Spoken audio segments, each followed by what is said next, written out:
Okay. You ready? I thought you... No, we're gonna do it. You can't see. I can hear. It's okay. Introduce the video. No, we're gonna do it.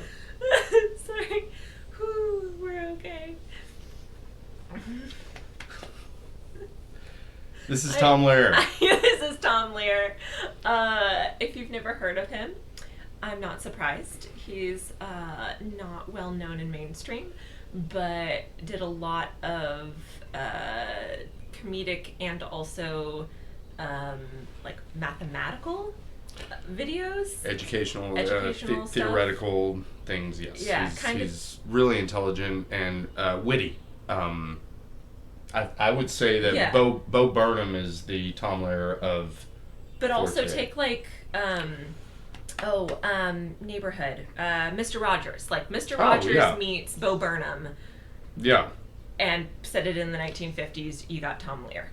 Yeah, so. and what I find so interesting about him is that I will see people listen to Bo Burnham and be like taken aback, like, oh wow, I can't believe he just said something about the social elite like that. That was really risky. I can't believe he said something about a 9-year-old dying and that just being, dismissed socially in the mainstream media because we're hit with so much, and the internet and things, and so people will hear the things that he says and they're like, oh shit, that's heavy.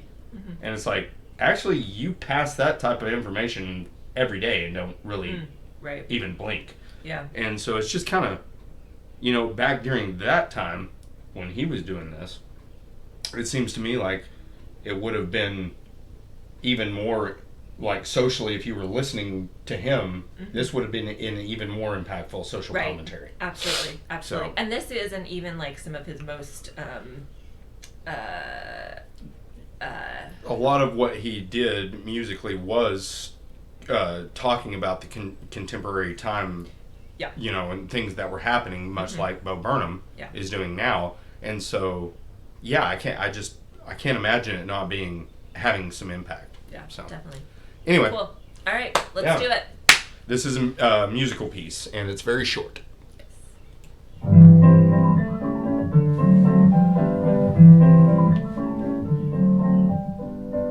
Spring is here, suffering is here. Life is skittles and life is beer. I think the loveliest time of the year is the spring. I do, don't you? Of course you do. But there's one thing that makes spring complete for me, and makes every Sunday a treat for me. All the world seems in tune on a spring afternoon when we're poisoning pigeons in the park.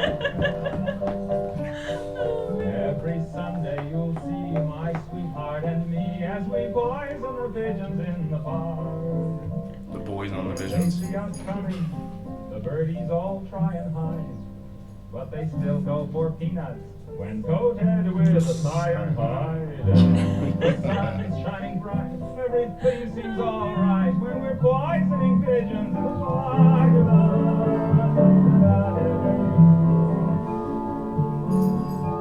We've gained notoriety and caused much anxiety in the Audubon Society with our games. They call it impiety and lack of propriety and quite a variety of unpleasant names. But it's not against any religion to want to dispose of a pigeon. It's not against any religion. Actually, Jainism. Yeah, you wouldn't be able to do that with Jainism. The Jains will not, they actually will walk bent over to not step on an ant. The most, fundamentalist. Got it. We'll murder them all amid laughter and merriment, except for the few we take home to experiment. Jesus. My pulse will be quickening with each drop of strychnine we feed. Actually, Tibetans, Tibet, many of them won't even do construction with their hair for a living thing. So what'd you think? Poisoning pigeons in the park. I liked it. Yeah. Yeah. I don't know if you caught that, but like the very first line. Maybe I'm reading too much into it, but it was talking about like spring's here and suffering's here. And that's an interesting tie between that and like the right, spring is associated with like rebirth or birth in general. It is. Yes. And he tied the idea of suffering to that. Right? And like most people don't understand that death comes before the life. Yeah. Of the spring, I think that's a even, really established thought. People don't really even think of germination as death. You know, the death of a seed. Yeah. And it is. Yeah, I mean it's ending one form and taking a new form. Yeah. Entirely. Yeah. Yeah. It's one of the reasons why theocratic and religions there's such a symbiosis between most religions and their origin stories and the death and life and germination of a seed. It's eerily similar in almost all of them. I mean, yeah, a lot of origin stories are very, very similar. Very similar, and they do imitate the life and death of seeds, germination and rebirth and things like that quite often. Yeah. And that things must be born of something else dying. Right. Almost. Yeah. That nothing can come from without the death of something else. Right. Yeah. And those are that's many religions, many origin stories. Yeah. So anyway, so it's so there's almost like suffering has to happen before life can happen, and that's a common thread throughout religions and a lot of origin stories in general. Yeah. That suffering must come. Yeah. Well, no. And most people don't think about spring like suffering, though. Yeah. You're right. Yeah, but it's a very nihilistic thing to think about also. What do you know about nihilism? That's an interesting subject. Man, I mean, I know we can do like a whole freaking video on that. We could do a whole series on nihilism, really. Yeah. But that's kind of why I asked. Yeah, what do definitely. you know about nihilism? What do you think about Oh, nihilism in general? I mean, What is it to you? That's Concept. That's too big for me to get into right now. All right. Do you want to hear my sure. simple, simple synopsis? Yeah. Please. So generally, nihilism is the concept that ultimately nothing really matters because everything is ultimately not really hanging on anything objective.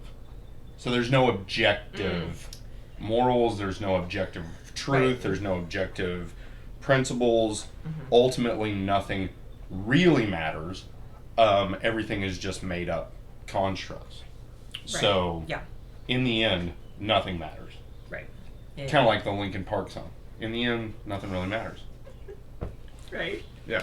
But that is nihilism in a nutshell. Is just but it doesn't necessarily govern the way you behave. It doesn't necessarily govern the way that you even view other people or the world around you. It's just an underlying understanding that nothing ultimately matters. So using that definition, I don't think that that's what I was getting out of that one line in the beginning of this. Yeah, so that's kind of why I wanted to clarify. And so what was...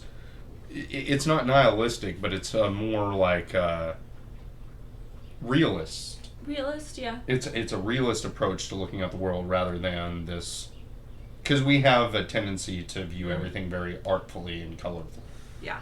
And it's a more realist view, is like, hey, this is the offspring of suffering, you know.